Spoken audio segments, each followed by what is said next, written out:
soit loué. Oui, non, on a déjà perdu beaucoup de temps, mais on va essayer de nous rattraper. On remercie notre chorale. Applaudissez-les. Amen. Amen. On remercie aussi Pasteur Claude qui nous a visités. Il avait promis et que Dieu soit loué, il a honoré ses engagements. Je vais parler de lui juste une minute. Et s'il l'accorde, s'il est d'accord avec. C'est quelque chose qui s'est passé en 2008. 2008, Pasteur Claude est à Bujumbura. En 2008, Pasteur Claude est venu à Bujumbura. Un jeudi. C'était un jeudi. Un jeudi, c'est là qu'on s'est vu. C'était un jeudi. Moi, j'étais encore au Burundi. Je ne connaissais pas le Québec, je ne connaissais rien du tout. Mais ce jour-là, c'était un peu spécial pour moi. J'avais commencé à servir Dieu. Là où on était, dans l'église où on était, il y avait des travaux qui étaient dédiés aux plus jeunes. C'est ma lecture à moi. Pour répéter, pour reprendre ces mots. Il a dit que c'est son opinion. Oui. Oui. Ok. Amen. C'est ses opinions. Ce jour-là, il est venu. C'était le jour où je devais quitter les œuvres dédiées aux plus jeunes. Ça faisait un mois déjà. Il m'avait préparé que j'allais apporter la parole le jeudi soir. Imagine si on te disait que c'est toi qui vas prêcher dimanche. C'était programmé pour le jeudi. C'était la première fois que je montais au podium de l'église où je priais. Et j'avais pris mon temps. Ils m'ont protocolé pour me faire asseoir dans la chaise de devant. Et pasteur m'a glissé une feuille de papier. Et il m'a dit, aujourd'hui, ça vient de changer. Il y a un invité qui va prêcher. Ce visiteur, cet invité, c'était Pasteur Claude. Mais je vais vous dire le miracle qui s'est passé ce jour. C'était la première fois que j'entendais le français du Québec. Il avait cet instrument-là. Il était venu avec sa femme, il nous a prêché. La pression que j'avais de me présenter au podium pour la première fois, ça a baissé, et puis j'étais content, mais j'étais étonné un peu par le français, l'accent du français. Il nous a prêché, il nous a enseigné très très bien, il se souvient très bien. Et je suis rentré.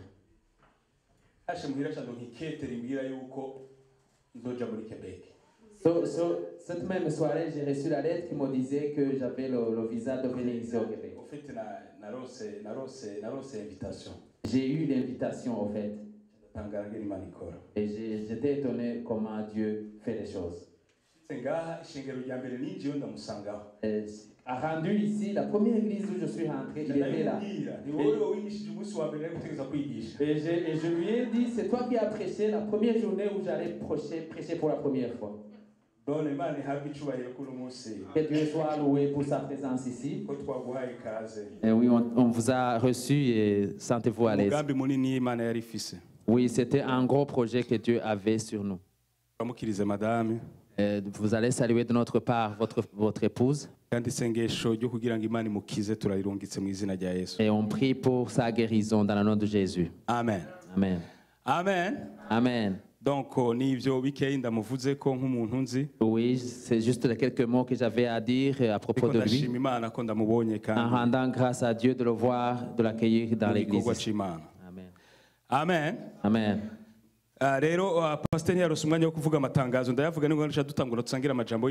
Je vais dire quelques annonces avant de commencer la parole. C'est programmé qu'on va le faire après. On va lire dans Jean 3 et 7.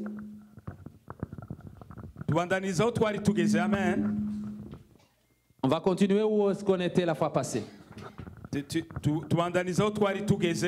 On continue la prédication de dimanche passé. Amen. Jean 3, 7. Jean 3, 7. Oui, après. Oui, après, après la prédication. Amen. Yohani igice cya gatatu ku murongo w'indwi. Jean 3, 7. Amen. Iyi mikro ikiravuga iyi mikro. Okay. Peut-être que ni bya bindi bi Pastor. Yohani igice cya gatatu murongo w'indwi.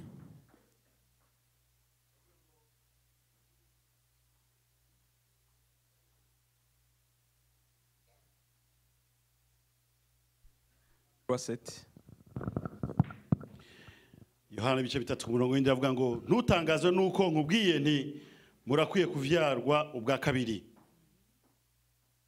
Taruka kandi kuri gatatu. Iriko turasubiramo amajambo twize dimanche. Tugomba kubandaniza aho twari tugeze ntitwashoboye kuvuga byose. On va continuer par on n'a pas pu finir la fois passée. Yohana ibice bitatu ku murongo wa gatatu avuga ngo Yesu aramwishura ati nukuri ndakubwire iyo umuntu atavyawe ubwa kabiri ntashobora kubona ubwami bw'Imana. Amen. Amen. Yesu abwicubahiro. Amen. Abo twari kumwe ngahanye dimanche kugira ngo ntiduave du uwaje no musi ntave atakara. Pour ne pas que les gens qui n'étaient pas là ne se perdent. Turiko turavuga ikintu cyo kuvuka. On est en train de parler de la naissance. Ukuvuka ubwa kabiri. De la deuxième naissance, la naissance de nouveau. Ikibazo cyo kuvuka ubwa kabiri. La question de naître une deuxième fois. Kubera yuko tugomba kwinjira mu bwami. Parce que on veut entrer dans le royaume. Kuko Bibiliya iravuga ngo. Parce que la Bible nous dit. Abamwakiriye bose Yesu Kristo. Tous ceux qui ont reçu Jésus. Yabahaye kuba abami n'abaherezi. Il leur a donné.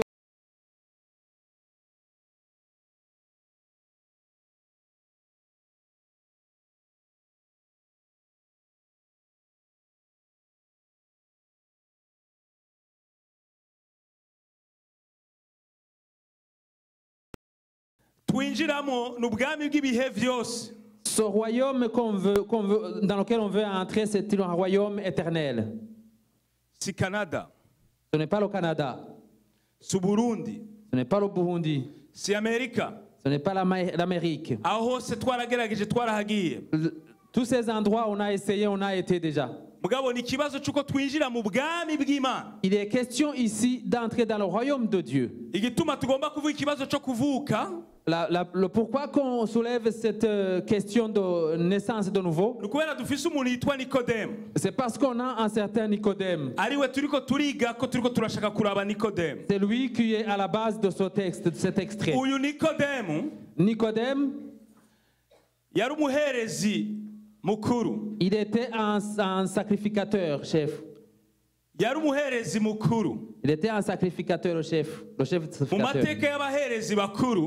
Et normalement, chez les sacrificateurs, chefs sacrificateurs, c'était un pharisien. C'était des gens qui connaissaient très bien, qui ont lu la Bible, qui connaissent bien la loi, qui connaissent Dieu, qui peuvent parler de la volonté de Dieu, qui peuvent parler de ce que Dieu n'aime pas, pas parce qu'ils le savent et qu'ils sont capables de le prêcher. C'est-à-dire, l'un de ses rôles, c'était en même temps un sacrificateur, mais un prédicateur aussi. Et aussi pour les chefs,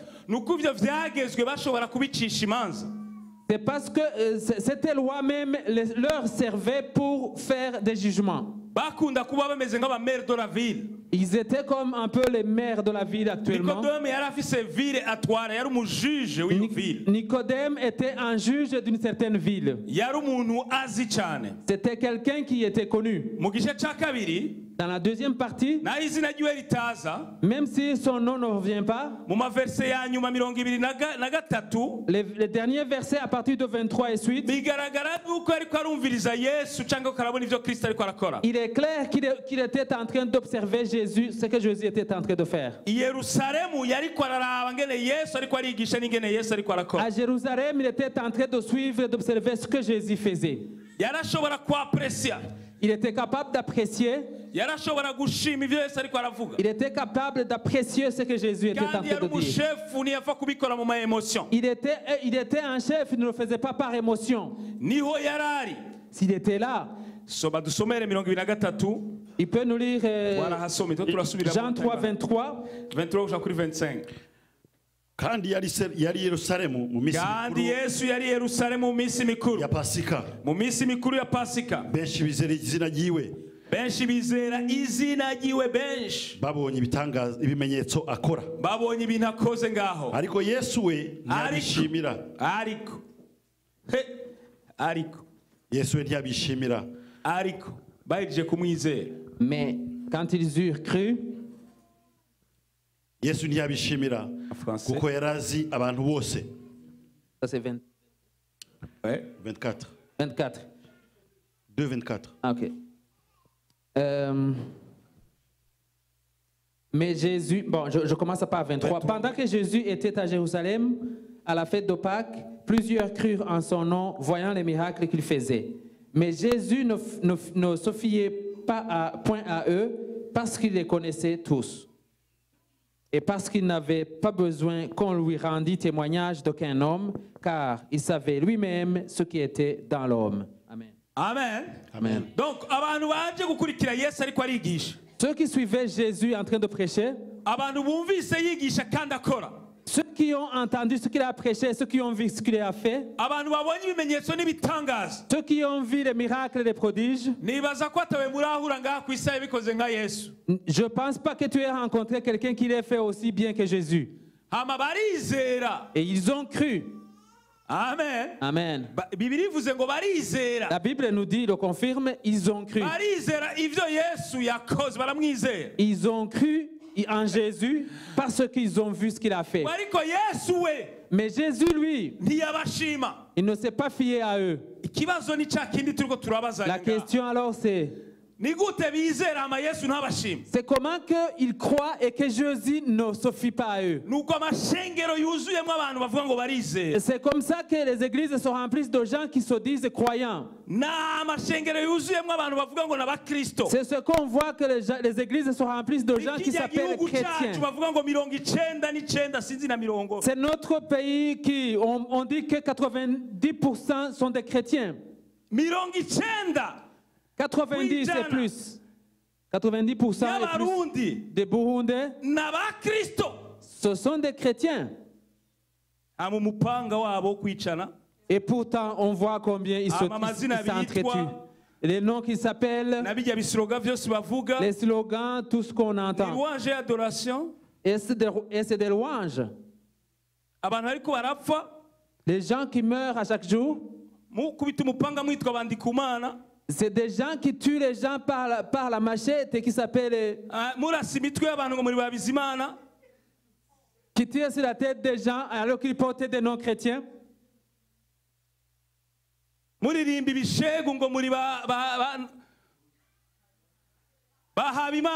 Vous prononcez des iniquités alors que vous portez des noms chrétiens.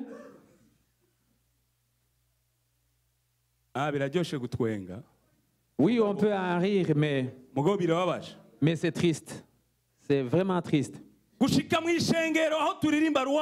Jusque dans l'église où on loue.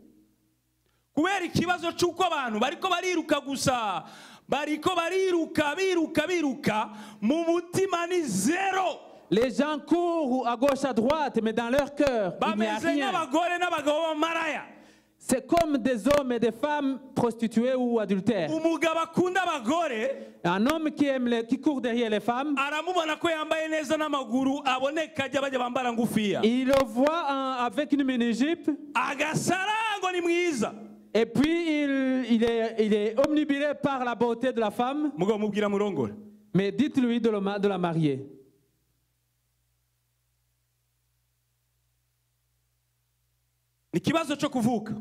C'est une question de naissance. Dans le royaume de Dieu, ce n'est pas les fanatiques qui vont entrer. Dans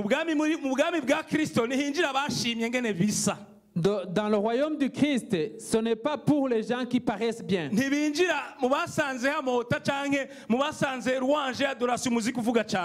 Ce n'est pas les gens qui ont suivi le rythme de la louange ou la mélodie.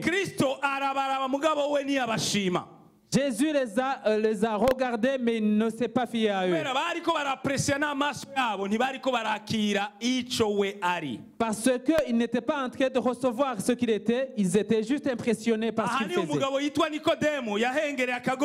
C'est ici que Nicodème, en soirée, dans son discernement, je veux aller le moment de la soirée. Pourquoi dans la soirée? Pourquoi il n'a pas demandé comme tout le monde dans l'assemblée? Quand je pense à lui, je me suis posé quelques questions.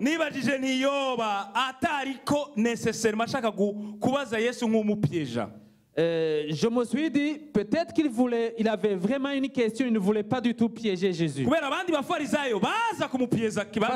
Parce que les autres pharisiens étaient là pour piéger Jésus. Je crois que profondément, il sentait le désir d'entrer dans le royaume. Il voulait être véritablement un enfant de Dieu. Il sentait, il comprenait que sa connaissance par rapport à la loi, profonde. Il y a une dimension plus profonde que ça qui manquait dans sa vie.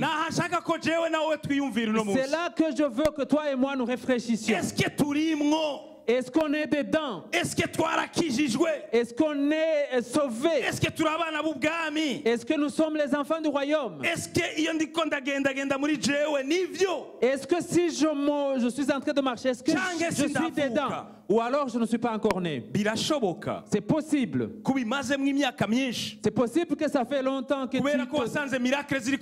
parce que tu as trouvé des miracles et ça s'accomplissaient. Parce que tu as vu un prédicateur ou un que tu as trouvé des miracles où tu étais. Parce que tu as trouvé un prophète qui parlait de tout. Peut-être que tu as vu des gens qui utilisaient leurs dons. Et tu es entré. Et tu as trouvé que c'est chaud et tu es entré. Mais la question, ce n'est pas d'entrer comme ça. C'est comme si tu passais par la fenêtre pour entrer dans une maison. Ceux qui entrent, ils entrent par la seconde naissance. La deuxième chose que je me suis demandé, je me suis dit, cet homme, quoi qu'il en soit, il n'était pas pauvre. Il n'était pas en train de mendier une réponse à ses problèmes.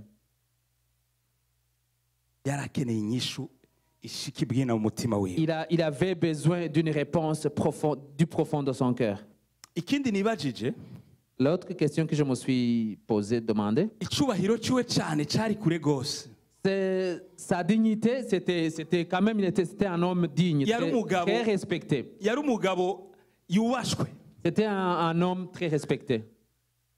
En même temps, malgré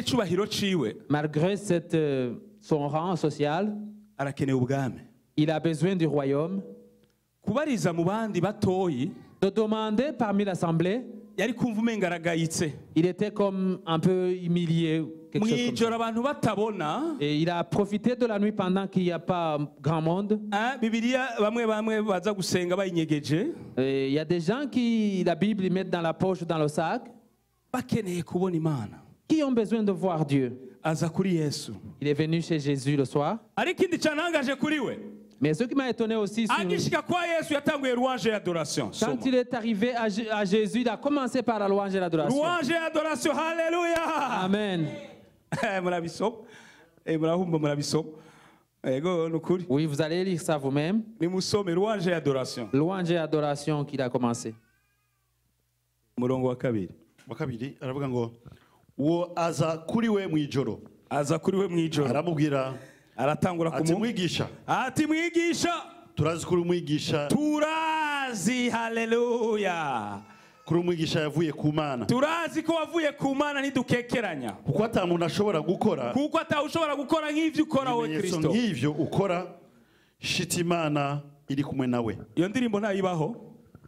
Amen. Il y a une chanson qui dit ce verset. Il y a une chanson qui dit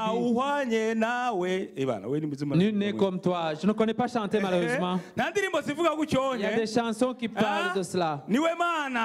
C'est toi Dieu, le seul Dieu. Nul n'est comme toi et personne ne peut faire ce que tu fais. Il est venu dans les louanges. Il a comme chanté. Il est venu avec une certaine reconnaissance dans le cœur. Il n'hésitait pas. Il est venu comme tu es venu toi aussi. Je vais te dire. Si tu sais que Jésus c'est le Dieu, c'est vrai. Oui, est-ce que tu le chantes et tu le sens? Oui, c'est vrai. Tu danses jusqu'à suer. Parce que la Bible dit il est digne de louange. Que tu chantes ou que tu ne chantes pas, les arbres pourront chanter. Que tu chantes ou non, que tu viennes ou pas, que tu t'unis aux autres, sa gloire ne vient dans l'iota. C'est-à-dire que Nicodème est venu dans la louange comme dans celle qu'on est venu. Mais il y avait une question. Il y avait une question. Il y avait une question. Il a commencé à avoir l'information. Verset 3. Dans le verset 3. Waza kuri we mwijoro. Oya gatatu kabiri twakubise. Yesu aramwishura. Yesu rindira. Turirimbe. Je sinzi kuririmba kweli. Malheureusement, je ne sais pas chanter. On devait commencer par chanter. Agacha twishura. Et il allait aramwishura. Ati nukuri ndakubwira. Wewe sha ivyo uri kuratamba vyose niyo miziki uri kurakubita nayo majambo uri kuravuga ayo ntaco hindura kuri jewe Kristo ariko umenye ukuri umuntu natavuka ubwa kabiri. C'est bien de chanter, c'est bien que tu loues, mais ce que tu devrais savoir, la vérité c'est que si quelqu'un n'en est pas de nouveau, c'est pas kubera kubizi. Ce n'est pas parce que tu connais cela. Si kubera yuko wavyumvise wabisomye. Ce n'est pas parce que tu as lu ça. Nuko ivyo ntacyo bihindura niko biri. C'est que cela ne change pas, c'est comme ça que c'est. Kandi niko bizokwama. Et c'est comme ça que ça restera. Ibihe vyose éternellement. Ivyo niko biri. C'est comme ça. La question c'est de naître de nouveau. Le royaume est là, il ne change pas. C'est une porte qui est ouverte pour que tu entres. Alors, tu dois entrer par cette porte pour t'associer au ciel. Tu n'es pas appelé à chanter derrière la maison, derrière l'enclos. C'est une question d'entrer par la deuxième naissance. Amen. Amen. Est-ce qu'on se suit?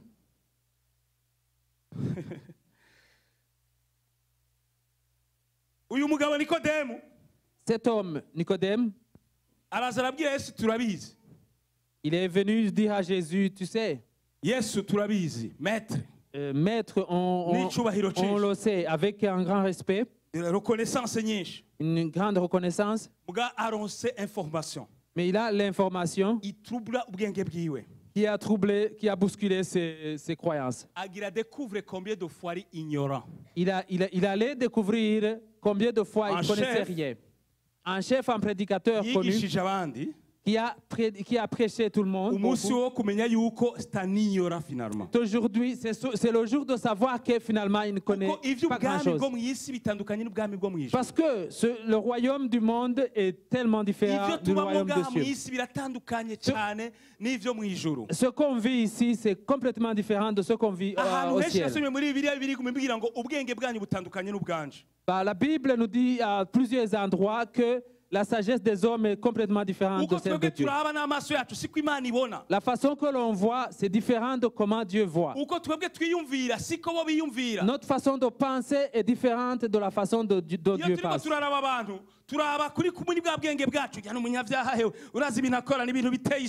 Quand on regarde par nos yeux et on juge. Mais quand Dieu nous regarde pendant qu'on est pécheurs, il nous voit comme des pécheurs tous. Que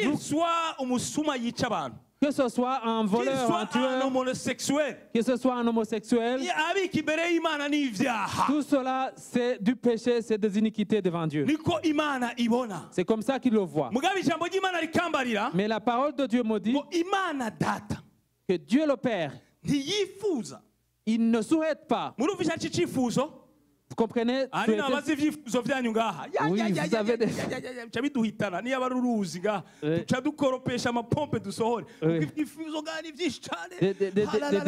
Les désirs, c'est beaucoup.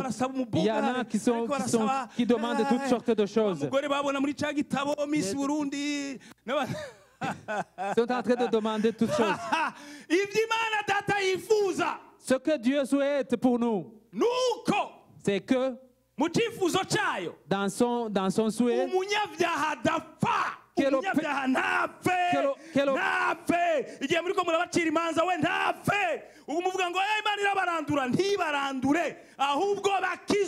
le désir de Dieu, c'est que le pécheur ne périsse pas, mais qu'il se convertisse. Qu'ils se convertissent et qu'ils soient sauvés. Parce qu'il y a plein de choses qu'il a prévues pour eux. Ils sont en train de souhaiter un sambusa. Alors qu'il leur avait prévu mieux que ça. Ils sont en train de désirer de porter un bon costume, mais ils ignorent qu'il y a des robes dédiées aux saints. Ils sont en train de souhaiter d'aller danser dans une boîte de nuit, mais ils ignorent qu'il y a des noces à venir. Là, ça s'appelle dans le royaume de Dieu. Ils cherchent la paix passagère. Mais il y a la paix éternelle qui ne finit pas. Ils sont en train de souhaiter des bénédictions, mais ils ne savent pas ce que c'est la bénédiction. Parce que la bénédiction, c'est quelque part dans le ciel. Ils sont en train de désirer une voiture. Ils ne savent pas que 2 semaines après, il y a un accident. Ils sont en train de chercher à accumuler des biens de la terre. Mais ils ne savent pas qu'ils mourront 2 mois après. Ils cherchent de la crème à mettre sur leur corps. Ils ne savent pas qu'il y aura une cancer par la suite. Il y a le royaume de Dieu qui garde pour nous des biens bien loin, bien supérieurs. Pour entrer dans ce royaume, il faut naître pour la 2e fois, de nouveau. Ce n'est pas un membership qu'on va acheter. Ce n'est pas comme on entre dans les partis. Ce n'est pas venir parce que pasteur est mon ami. Et non plus, ce n'est pas venir pour accompagner ton ami. Non plus, ce n'est pas parce que c'est une église où il y a des Burundais. Mais c'est une question du royaume. Si tu veux être avec ceux qui ont l'héritage de la vie éternelle, ça te prend de naître de nouveau. biravuga kuvuka ubwa kabiri. Ça t'apprend de naître Uyu mugabo de nouveau. Nikodemu arabaza Nicodème a demandé. ati none jewe mu bwenge bwanje Il a demandé dans mon entendement, ko jewe ndabizi neza puisque je connais quand même, je suis doué. umuntu yamaze kuvuka Quelqu'un qui est déjà né, yavyawe na nyina na se qui est né de sa mère, yosubira gusubira mu nda. comment peut-il retourner dans le sein de Mbega sa mère? yoshobora gusubira mu nda. Comment peut-il retourner dans le sein de sa Agatiti mère? k'agakobwa kawe kosubira mu nda yawe. Est-ce que la petite fille qu'on vient de... Est-ce qu'elle peut retourner pour renaître encore? Yarinyora. Ignorer ça. Si ubwami bw'umubiri. Ce n'est pas un royaume charnel. Ce n'est pas les choses que tu es proche. C'est le royaume dans le sens spirituel. Parce que tu as trois façons de vivre. Tu as le corps. Tu sais comment j'appelle ce corps? C'est l'adresse. Noir, yeux bleus. Toutes les descriptions qu'on peut faire. 1m60. Oui, toutes les caractéristiques corporelles qu'on peut trouver. barashobora gucrea icyo bita portrait robot bakoresheje ton adresse physique. Quand on recherche des criminels, on fait des portraits robots puis on demande à ce que les gens... Ikigira kabiri. Deuxième chose, uri âme. Tu es une âme. Dépendamment n'ingene wavutse n'ingene wakuze. Dépendamment de comment tu es né, de l'éducation que tu as eue. Naho warezwe. Et où tu as été. Naho waciye. Et qu'est-ce que tu as traversé. Warabaye mu rumonge ca tumenya neza ngene wakuze. Si tu as... Ukunda indagara ukunda ifi. Si tu es né à Rumonge, on se dit que tu aimes bien les poissons. Turashobora kumenya neza dépendamment. On peut wakuriye ku Mugoboka turashobora kubimenya naho ne dépendamment n'accent. Si tu es né à Mugoboka, on peut se faire une idée. Ukunda gutukana no gushwana turashobora kumenya neza ati de quelle maison il a grandi. Oui, si tu es quelqu'un qui lance facilement des insultes, on peut se dire... Ukunda gushwana no kugwana turashobora gutangura kwibaza iwanyu. Si tu es quelqu'un d'agressif, on peut se faire l'idée de comment tu as grandi. Ça, ton âme, c'est influencé par la façon que l'endroit où tu es. Et puis, troisièmement, tu es un être esprit. Tu es un être esprit. Et là, quand je te parle d'état esprit, si quelqu'un est né en esprit, il devient une nouvelle créature dans son âme. Et le corps, le corps, c'est comme un housing. La voiture, là, ça prend que je le conduise.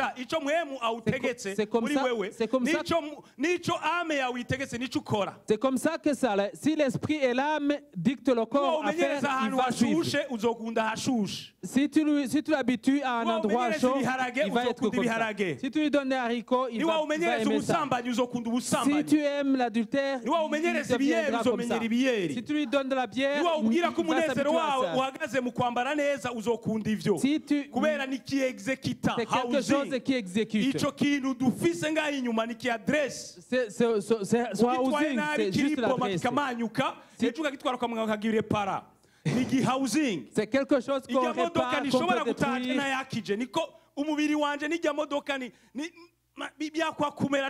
Comme la voiture ne peut pas bouger si je ne la conduis pas, ainsi le corps ne peut rien faire si l'âme et l'esprit ne lui dictent. Et si quelqu'un garde alors les pensées extérieures, ça veut dire que dans les trois dimensions, ça veut dire que le corps domine l'esprit et l'âme. Et ce housing, c'est lui qui voit physiquement. C'est lui qui voit ce que tu vois et puis il perd la tête. C'est le corps qui s'habitue des choses. Si le corps domine l'âme et l'esprit, bonjour les scandales.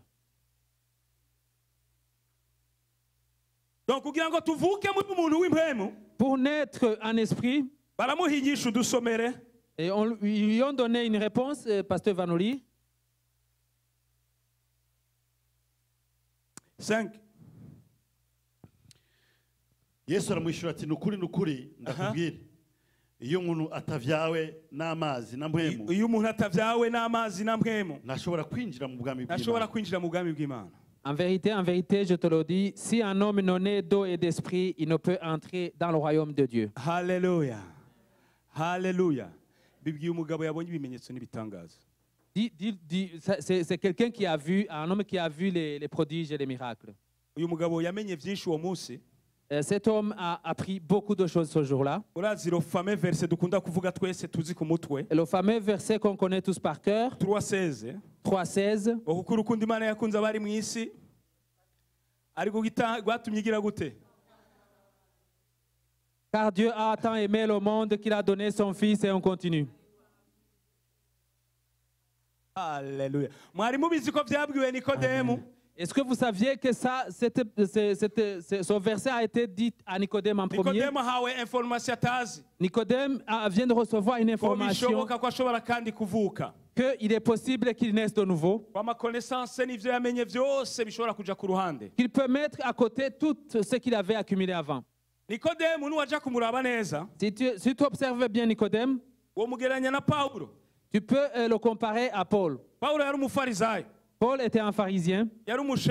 Il était chef aussi. Et il avait une autorité. Mais le jour où Paul est né, il a été ébloui par la lumière du Christ et puis il est tombé aveugle. Je me suis demandé pourquoi il a dû être aveugle. C'était pour que Dieu lui dise d'oublier ce qu'il était, d'enlever les yeux sur toute l'escorte, tout ce qui a fait son honneur. Enlève les yeux sur tout ce que tu es. Oui, de laisser de côté toute ta dignité pour devenir humble afin de naître une deuxième fois. Cette eau qui nous fait naître, l'eau qui nous fait naître, on le sait. Beaucoup pensent que c'est le baptême. Et c'est vrai. C'est vrai en partie. Mais on veut y revenir un tout petit peu. Parce que beaucoup ont été baptisés. Mais oui. 90% des Burundais ont été baptisés. Il y en a qui ont été baptisés dans le lac. Mubarazi, Gwihinda, Ruchohoha. Il y en a qui ont été baptisés par tout le réseau de fiers. Ils ont été baptisés.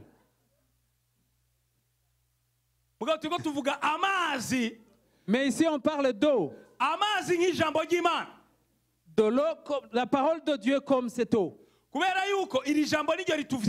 Parce qu'on est engendré par la parole. On ne peut pas aller dans l'eau sans être toutefois né par la parole. Tu entres pécheur et tu ressors pécheur de toute façon. Tu dois être engendré par la parole. On a vu plusieurs références de versets pour dire que cette eau dont on parle, c'est la parole. C'est la parole que Jésus a dit à la Samaritaine.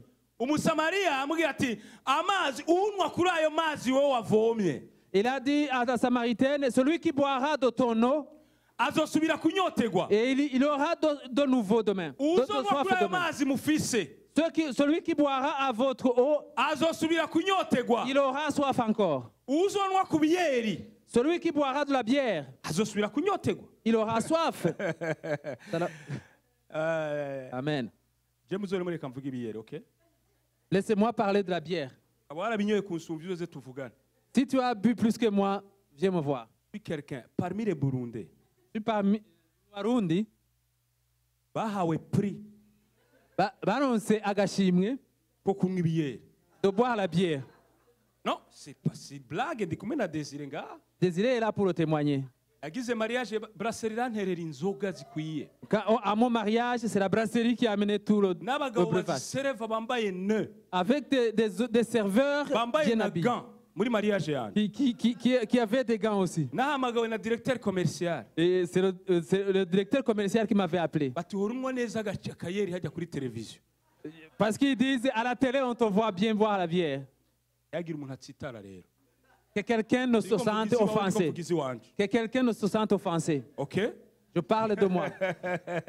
ndiko mvugizi wanje Et je parle de mes... izi wawe nazonzi Oui, Ntazo je dusangira. connais pas, je connais pas qu'est-ce que tu as fait.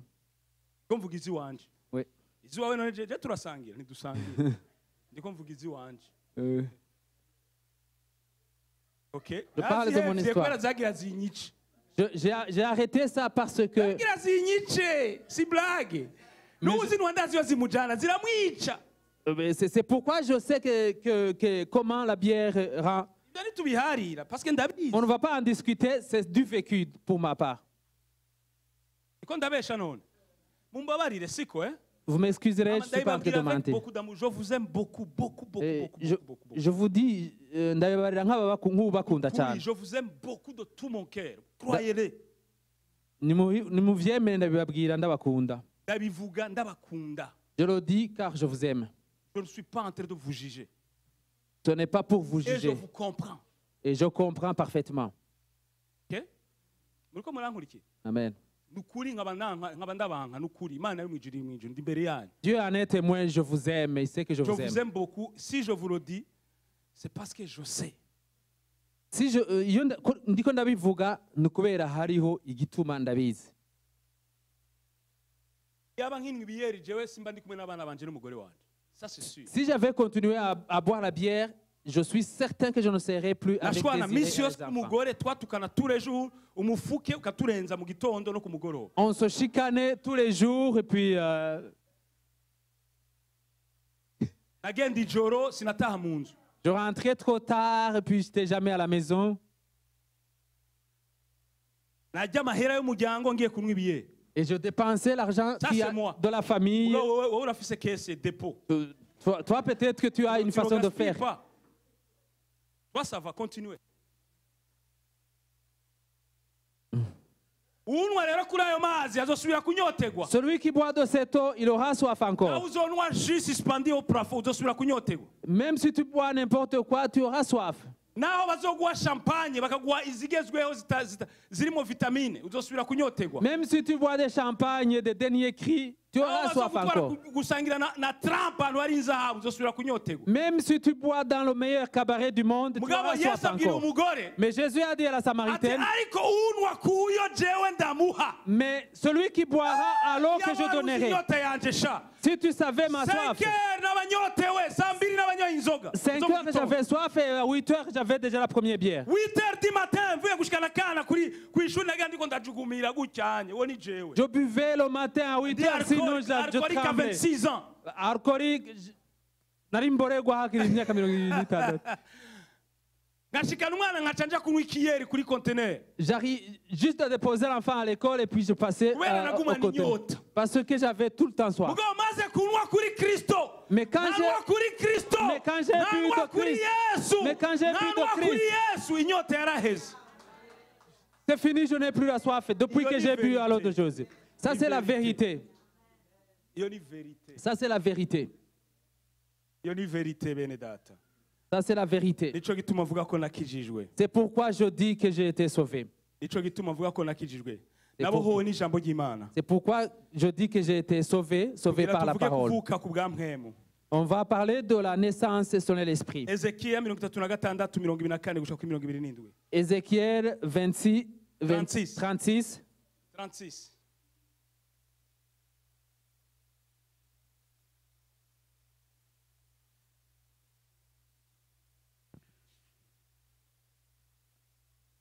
36 24 27 kuko nzobakura mu mahanga kuko nzobakura mu mahanga bakoranirize hamwe ndabakoranirize hamwe bakuye mu bihugu byose ndabakuye mu bihugu byose mbajane mu gihugu canyu bwite ndabatwara ahantu heza kandi nzobamija ko amazi meza nzobamija ko amazi meza mushire ama imvyiro umviriza azodukura mu mahanga. Amen. Il va nous rassembler de travers les nations. Ce salut dont on parle, c'est d'entrer dans le royaume. Nous avons tous le royaume par lequel on a commencé.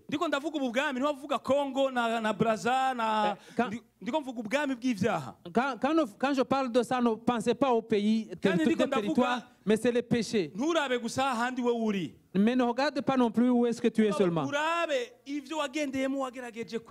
Regarde tout ce que tu as traversé, les choses que tu as essayé de t'envêtir. Je sais qu'il y a des choses qui ne sont pas dignes de Dieu et qui nous fatiguent. Qui nous fatiguent. C'est cela les nations dont on te parle. C'est là où tu es esclave. C'est là où c'est difficile. Paul le dit bien. Il dit, je veux faire du bien, mais le mal me devance. C'est comme ça, nous avons des bonnes pensées, nous aussi. Il n'y a personne qui ne souhaite pas être la bonne personne. On voudrait bien être la personne que tout le monde aime. On voulait être la personne que tout le monde apprécie. On voulait être aimable envers tout le monde. C'est comme ça que Dieu nous dit qu'il va nous rassembler de plusieurs nations pour nous donner un beau pays, notre pays. Il va nous donner un autre pays. Ce pays-là, c'est le royaume de Dieu. Amen. C'est là où le royaume de Dieu, où il n'y a pas ni soif. Il n'y a pas de désir terrestre. Et je vous purgerai de l'eau. Je vais vous asperger de l'eau pure pour que cette eau vous purifie. Et la parole, quand elle va venir sur vous, quand la parole va venir vous, ils vont vous faire découvrir ce que vous êtes. Ils vont vous montrer aussi où est-ce que vous entrez. C'est comme ça qu'il va vous convaincre. C'est comme ça qu'il va vous conseiller.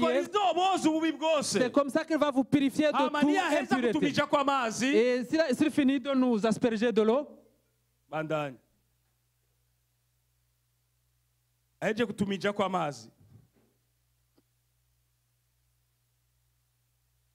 Nzoboza imyanda yanyu yose. N'ibigirwamana vyanyu vyose. Ivyo mwubakiyeko ivyizigiro vyanyu. Kandi nzobaha umutima musha. Amen. Je vous laverai toutes les souillures et toutes les odidons et je vous donnerai un cœur nouveau. Alléluia. Amen. Que Dieu soit loué. Amen, amen. Dieu soit loué. Il va nous donner un cœur nouveau. Je ne sais pas si vous l'appréciez comme je le fais. Il va nous donner un cœur différent, un cœur nouveau, différent de celui qu'on avait.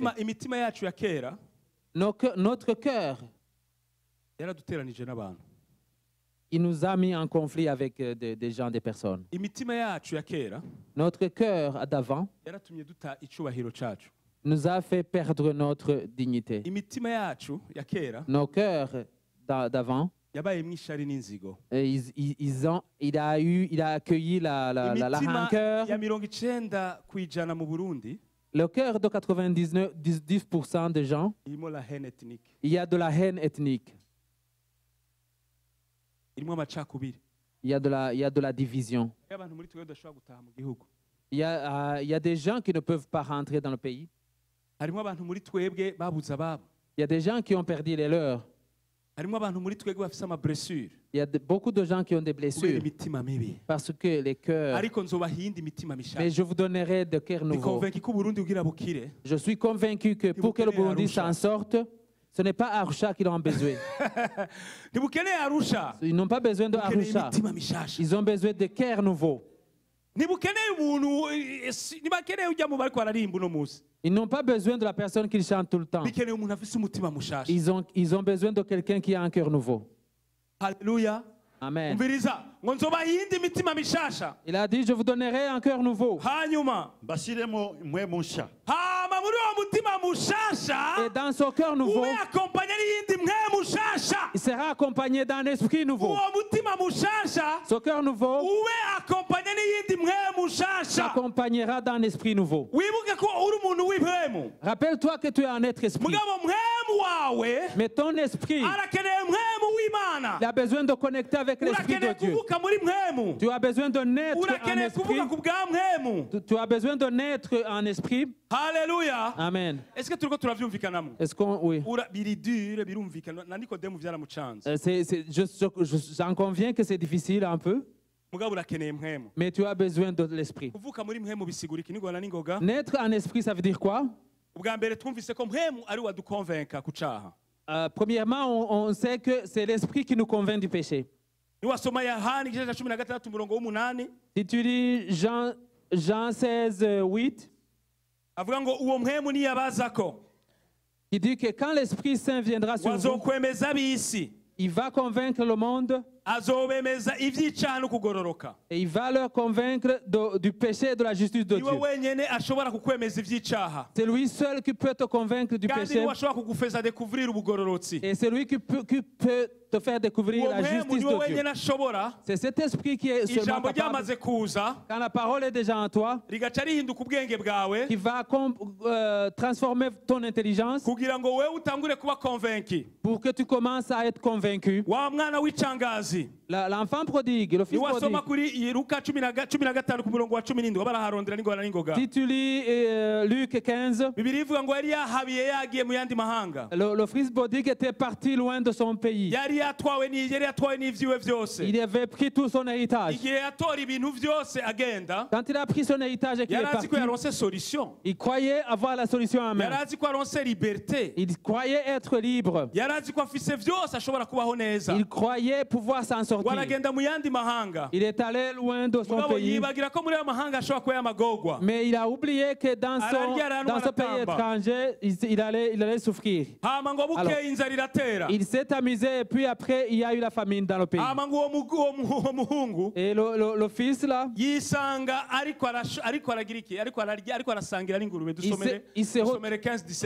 retrouvé en train de voir.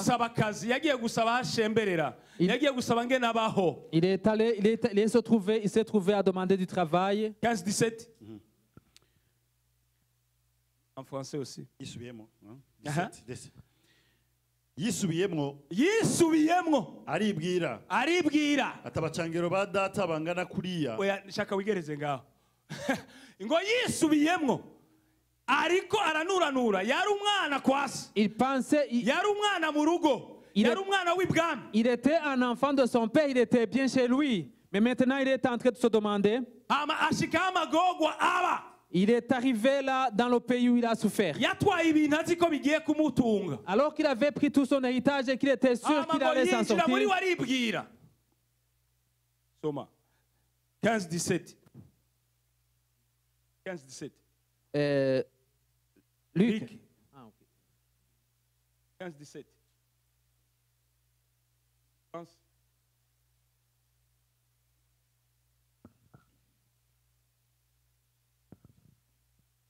15-17. Étant rentré en lui-même, il se dit. Combien...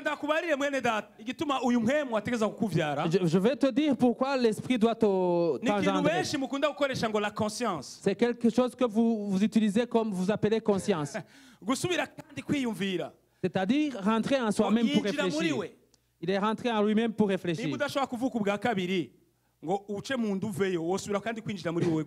Si tu n'es pas capable de retourner dans le sein pour renaître, mais si tu es capable de rentrer en toi-même, ça veut dire qu'il y a quelque part en dedans de toi, c'est là que l'esprit travaille. C'est là qu'il va te rencontrer et qui te fera ouvrir les yeux pour te montrer la place où tu es et la place où tu devais être. Alléluia. Amen. C'est là que tu entres en toi. C'est comme naître en esprit. wewe ukabona aho uri, tu entres en toi-même pour constater où est-ce que tu es naho wategerezwa kuba uri. et où est-ce que tu devrais être. Sinzi aho uri wewe, Je ne sais pas où est-ce que tu es rendu. sinzi n'ungere bimeze muri wewe, Je ne sais pas ce que tu mugabo vis en toi. hariho aho wategerezwa kuba uri. Mais il y a une place Ni waba où uri tu mu devrais kibanza être. cyiza, amen. Si tu es à la place, que Dieu soit loué. Ni waba waravutse ubwa kabiri, Si amen. tu es né de nouveau, Mugabo ni waba amen. utaravuka, Mais si tu n'es pas encore né, hariho ukuntu winjira muri wewe. il y a une façon d'entrer en toi-même. Aha ni ahandi hakunda kuba resistance. C'est là qu'il y a de la résistance. Oh, sinoca ndabigira ubunyene.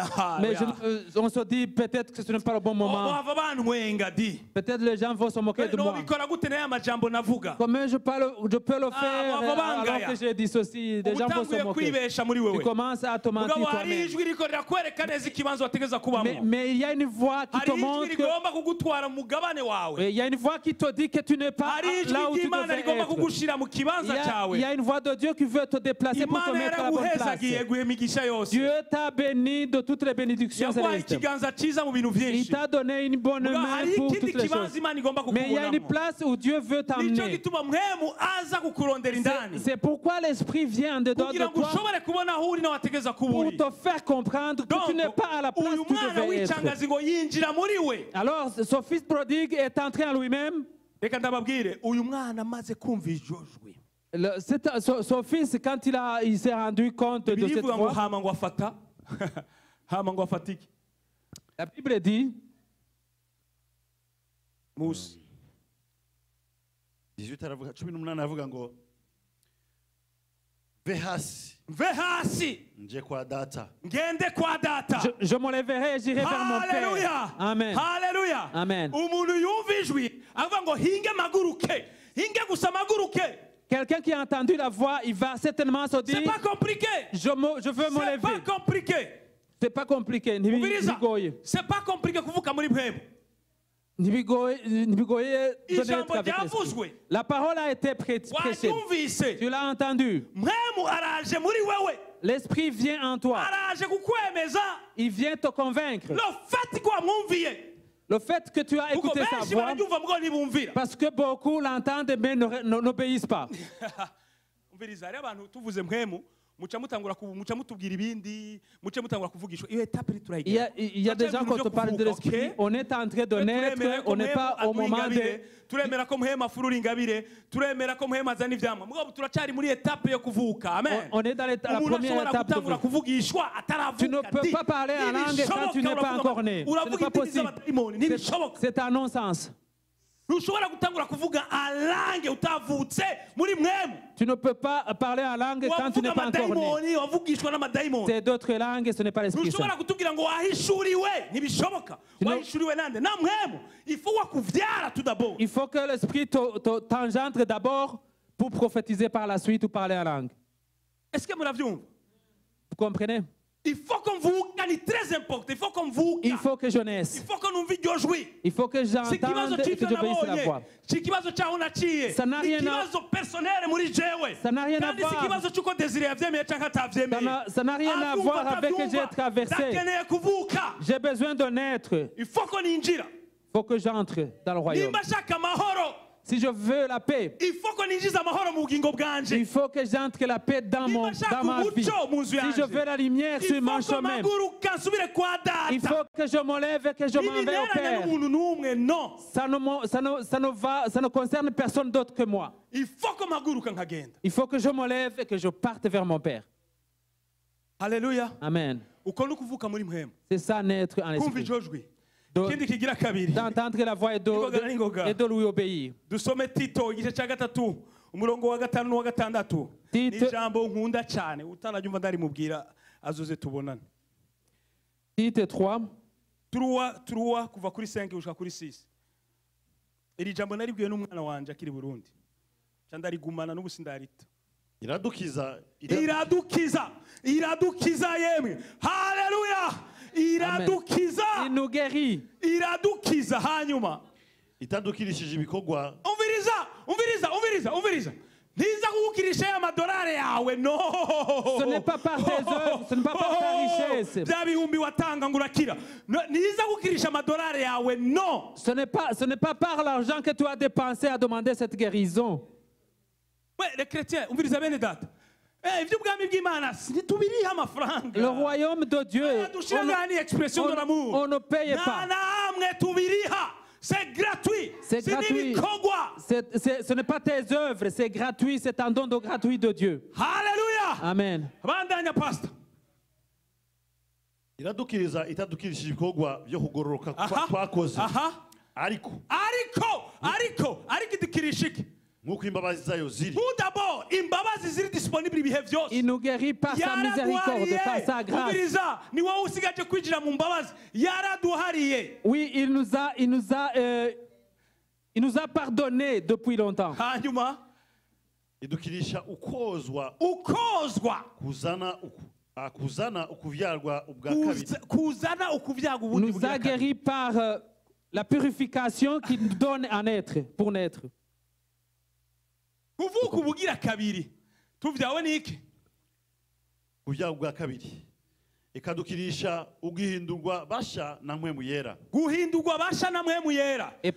Ngo nukuva muri eta ya kera ukaja muri eta shasha. Mpwemu yera niwe abisera, niwe abikomeza, niwe atuvyara. Amen.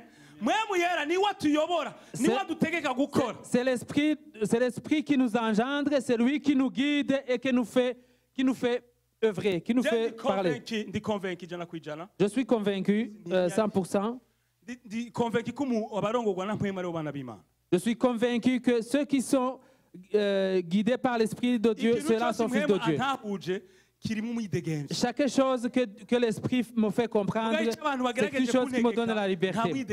Mais par contre, que ce que les hommes me convainquent, ce n'est pas toujours dans la liberté. Alléluia. Amen. Donc, la naissance de nouveau, c'est ça qui nous donne, la vérité. C'est ça que Christ a dit. Mais Jésus a dit, ils connaîtront la vérité et cette vérité les affranchira.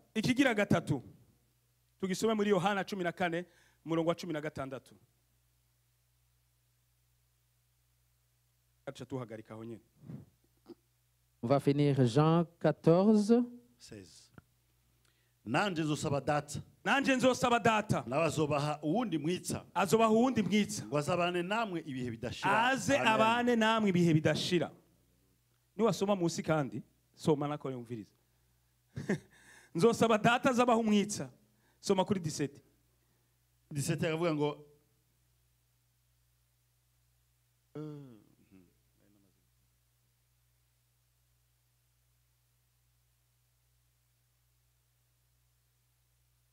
seize 17 aravuga ngo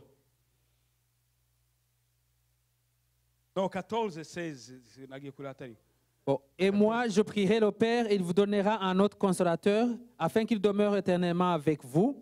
L'Esprit de vérité, que le monde ne peut recevoir, parce qu'il ne le voit point et ne le connaît point. Mais vous le connaissez, car il demeure en vous et il sera en vous.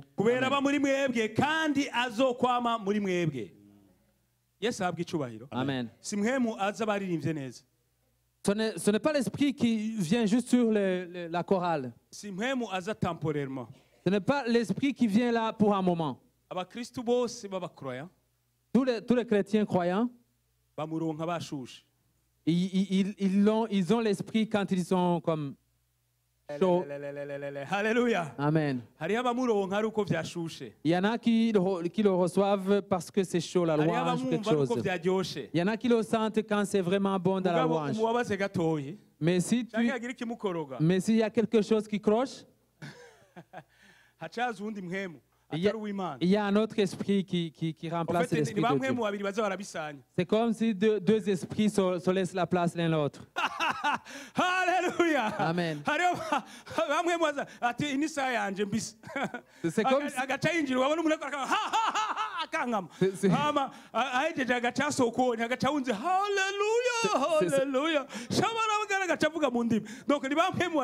comme deux esprits qui se chassent l'un l'autre selon les circonstances. Mais cet esprit dont on parle, l'esprit de ceux qui sont nés, celui qui nous engendre, et il vient vivre, habiter en nous, et il reste en nous. Même si on nous dérange, il dit calme-toi. Et si nous nous agresse, il nous demande d'aller avec sa parole. Paul le dit bien, même si nous insultons, on le c'est quelqu'un qui est rempli de l'esprit. C'est quelqu'un qui est rempli de l'esprit. Ce n'est pas la puissance de ressusciter des morts, mais l'esprit de tolérer les adversités. Ces maladies, celui qui a reçu l'esprit, il peut vivre avec tout le monde.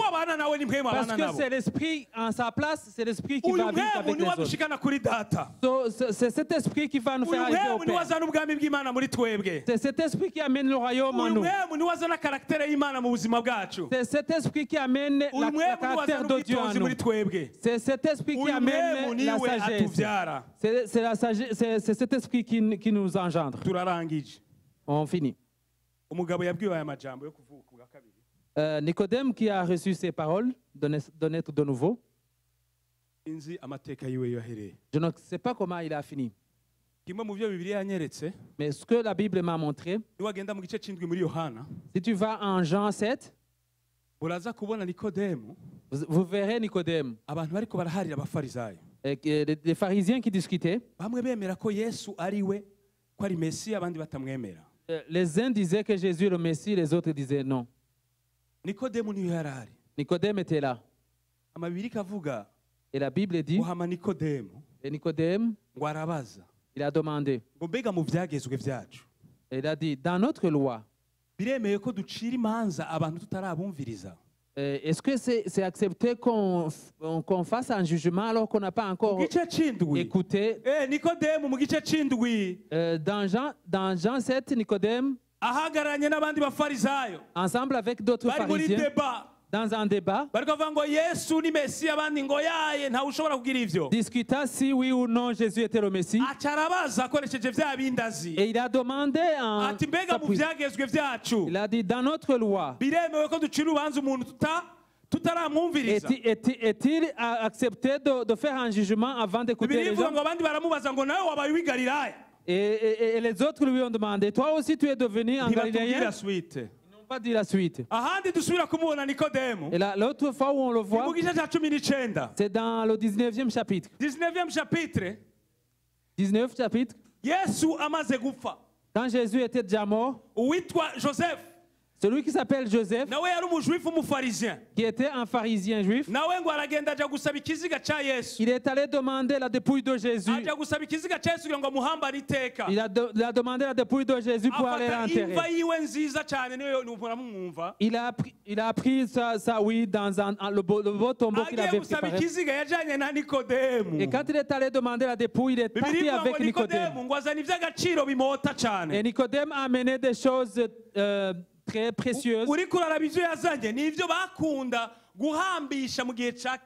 Si tu regardes ça, c'est des choses. Chroniques chapitre 16. Si tu regardes dans Chroniques, tu verrais comment on enterrait les rois.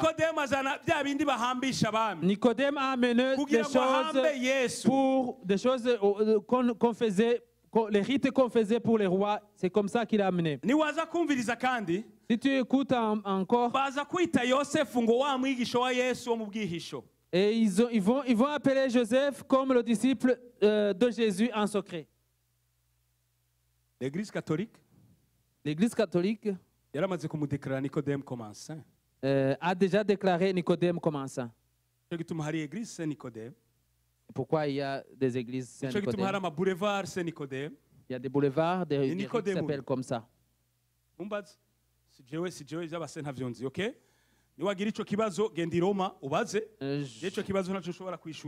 ne sais pas si c'est le Nicodème dont on parle ici. Qu'il soit né ou pas. Peut-être l'Église catholique a fouillé et a trouvé d'autres choses. Mais la Bible nous le montre comme ça qu'on a. Et qui arrive.